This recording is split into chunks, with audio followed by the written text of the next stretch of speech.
Kalau kalian punya MacBook, baik MacBook Air ataupun MacBook Pro, kalian pasti butuh yang namanya dongle. Ya, barang yang satu ini seakan menjadi barang wajib yang harus dipunya karena ya MacBook ini pelit port guys. Cuman ada port USB Type-C aja di sini. Tapi ini pengecualian ya buat kalian yang punya MacBook Pro 14 inch ke atas karena memang portnya ini lumayan lengkap. Tapi tetap aja bisa dibilang sebagian besar pengguna laptop Ultrabook itu butuh dongle karena port yang disediakan itu nggak lengkap. Nah, di video kali ini aku mau ngerekomendasiin sebuah dongle yang portnya ini udah lengkap banget.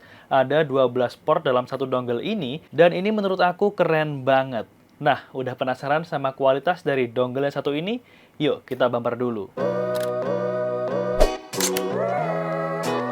Jadi ini adalah dongle dari brand PX Indonesia dengan kode SKU UCH012, punya 12 port dalam satu dongle ini dan untuk kabelnya sendiri di sini portnya USB-C ya.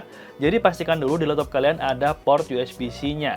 Kalau misalnya enggak, mungkin kalian bisa pilih varian dongle lain dari brand PX. Ada banyak banget yang bisa kalian pilih dan linknya udah aku taruh di deskripsi di bawah video ini. Nah, untuk dongle yang satu ini, kenapa aku rekomendasikan ke kalian, khususnya yang punya laptop Ultrabook macam MacBook Air M1 kayak yang aku punya saat ini, atau laptop Ultrabook lainnya yang sama-sama memang pelit port banget, keberadaan dongle ini pastinya sangat-sangat jadi kebutuhan buat kalian. Untuk portnya sendiri, di sini aku jelasin mulai dari sisi kiri dongle-nya ada 3 port USB Type-A, 1 USB 3.0 dengan speed up to 5 GB per second, dan 2 USB 2.0 dengan speed up to 480 Mbit per second. Setelah itu ada port untuk full SD card dan juga micro SD slot. Nah, port SD card ini bakalan berguna banget buat kalian para content creator yang mau mindahin data dari kamera misalnya, jadi nggak bakalan kerepotan.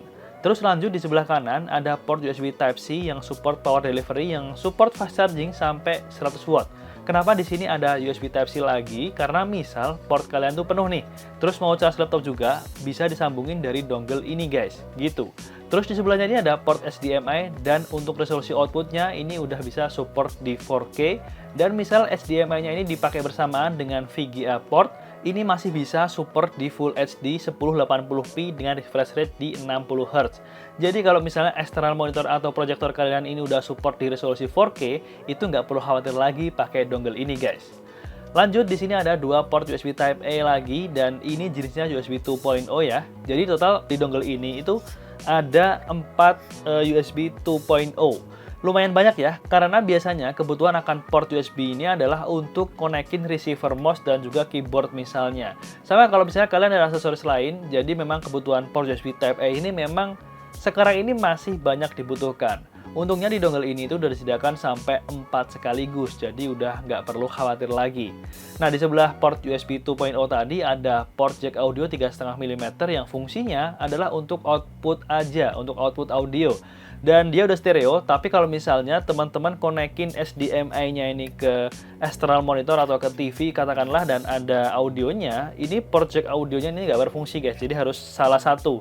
HDMI-nya bisa ngeluarin audio atau kita pakai si jack 3,5 mm-nya ini. Nah, di bagian depannya ini ada port LAN RJ45 dan juga VGA port. Kalau ditanya, buat apa ada 2 port ini? Ya, mungkin buat sebagian orang kurang kepake kali ya. Well, gini. Kalau misal kalian out of nowhere gitu, terus misal disuruh presentasi tapi nggak ada proyektor yang pakai HDMI port, adanya cuman VGA misalnya. Kalian nggak perlu bingung kesana kemari nyari konektor VGA to HDMI lagi karena di sini udah disediakan nih.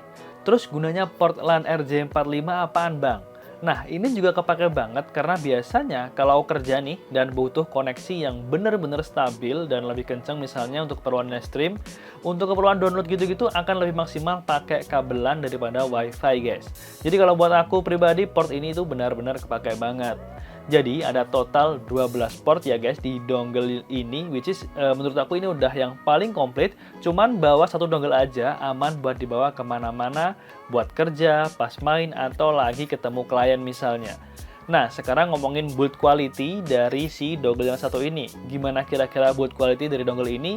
Well, ini menarik karena dongle ini terbuat dari bahan material aluminium alloy yang ngebuat pembuangan panas dari dongle ini tuh jadi lebih cepat, juga berfungsi untuk mengurangi interference sinyal dari komponen elektromagnetik lainnya, sehingga transmisinya ini akan lebih stabil.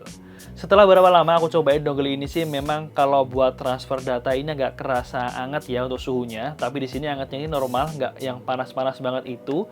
Dan kalau misalnya mode standby, cuma dicolok aja, tapi port-portnya itu nggak dipakai, portnya ini lumayan adem kok. Ya meski ada sedikit banget kerasa agak anget gitu. Mungkin karena di sini ya dia ada indikatornya di dekat kabel sini yang nyala, yang nandain kalau dongle-nya ini aktif. Untuk pemakaian dongle-nya sendiri, ini memang kalau misalnya kita gunakan atau kita menggunakan katakanlah MacBook atau laptop Ultrabook tanpa menggunakan dongle, memang untuk daya tahan baterainya ini agak boros ya dibandingkan kita nggak pakai dongle-nya. Jadi aku saranin kalau misalnya kalian pakai dongle, itu mending laptopnya dicolokin ke power adapter aja. Terus untuk kompatibilitas dongle ini, jadi PX UCH 012 ini kompatibel dengan semua operating system mulai dari Windows, macOS, Android, iOS, dan lain-lain. Yang perlu diperhatikan cuman dipastiin aja untuk device-nya itu harus udah ada port USB Type-C-nya aja. Itu aja sih. Terus untuk garansi ini juga nggak kalah penting ya. Jadi banyak di luar sana yang jual dongle tapi setelah dipakai beberapa waktu udah nggak bisa berfungsi beberapa komponennya atau portnya, atau malah nggak bisa dipakai sama sekali. Nah, di PX Indonesia ini ngasih garansi selama 18 bulan yang menurut aku cukup lama ya untuk sebuah dongle aja. Dan untuk harga sendiri yang pasti kalian tunggu-tunggu dari tadi. Jadi dongle ini tuh dibanderol dengan harga 599.000 atau 600.000. Dan mungkin untuk sebagian orang beli sebuah dongle seharga 600.000 atau setengah juta itu dirasa kemahalan. Tapi balik lagi ini kebutuhan kalian ya guys. Ada yang cuman butuh port HDMI-nya aja, ada yang butuh USB Type-A-nya aja. Tapi menurut aku daripada belinya nanggung setengah-setengah, terus nanti kalau misalnya butuh port-port lainnya itu jadi malah bingung, jadi kayak ya karena nggak ada dongle-nya, mending ngeluarin budget yang lumayan banyak di awal tapi udah komplit nggak beli apa-apaan lagi. Jadinya lebih ringkas dan tentunya worth it banget. Dan itu tadi adalah video ulasan singkat tentang aksesoris dongle yang satu ini. Buat kalian yang tertarik untuk membeli dongle ini, aku juga sudah menyediakan link pembeliannya di kolom deskripsi di bawah video ini. Jangan lupa klik like di video ini dan jangan lupa share ke teman-teman kalian kalau misalnya video ini bermanfaat. Sampai bertemu lagi di video selanjutnya. Saya Gilang pamit. Have a nice day.